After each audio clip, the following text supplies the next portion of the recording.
Here are all the things I wish I knew when I started getting into glide bait fishing. Spring is the perfect time to get into glide bait fishing because these bass are looking for bigger meals to start feeding up. And I always get a ton of questions from all of you about how to get into glide bait fishing, gear questions, so let's try to answer all of them today. Of course, with glide baits, it gets its reputation for being super expensive, but when we're starting out, find what you can to get in your budget. However, for me, I prefer a floating glide bait because if I'm fishing somewhere with a lot of snags, a lot of grass, I want to keep that glide bait above it, and you can make a floating glide bait sink easier than you can make a sinking glide bait float again. It's a bit hard to tell, but there's a lead sticker there, and the lead stickers are a great way to get these glide baits to sink, especially these floating ones. And I generally put them on the chin here. By putting them under the chin of your bait, you're going to get that nice wide gliding action. And if you're looking for a glide bait that's affordable, something like the DRT Clash knockoffs are a great option. I know there's going to be people out there to say, oh, just buy the real one, buy the real one. They're $100 per person. If you're just getting into it and you don't know if you want to, look for tiny Clash, these smaller sizes,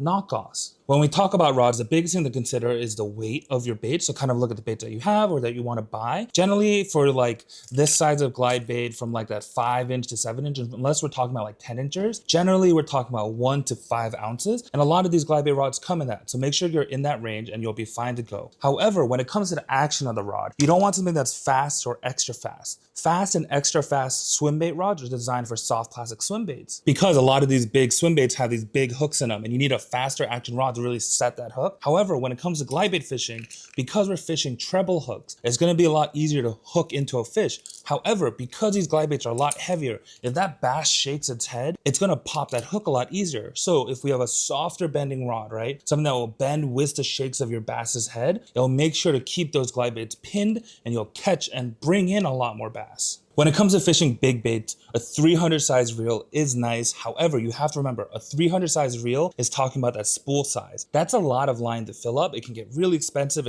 Even on braid, it can get super expensive. But when it comes to the gear ratios, I prefer a faster gear ratio for my glide baits just because I like to work my glide baits with my reel handle. So having a faster gear rotation is a lot easier for that. But if you can only find a slower one or you only have a slower one, it's not going to be detrimental to your fishing. What I recommend is a 200 size reel. So this is a Daiwa Tachula 200, and the 200 reel is a little bit smaller than 300, so I can fill it with a decent amount of line without breaking the bank. But also a 200 size reel is going to be lighter and smaller than a 300. Remember, you're throwing big baits all day on a big rod, on a big reel. Anywhere we can cut some weight is always appreciated. So hopefully that answers a lot of your questions about glide baits and how to get into it. It's a big rabbit hole to get down, but the big thing is to remember, really, if you just want to get into it, just try it out. Get a glide bait that's in your budget, get some heavier line, and just start throwing it and see if you like it because it's not for everyone. So what are you waiting for? Get out there.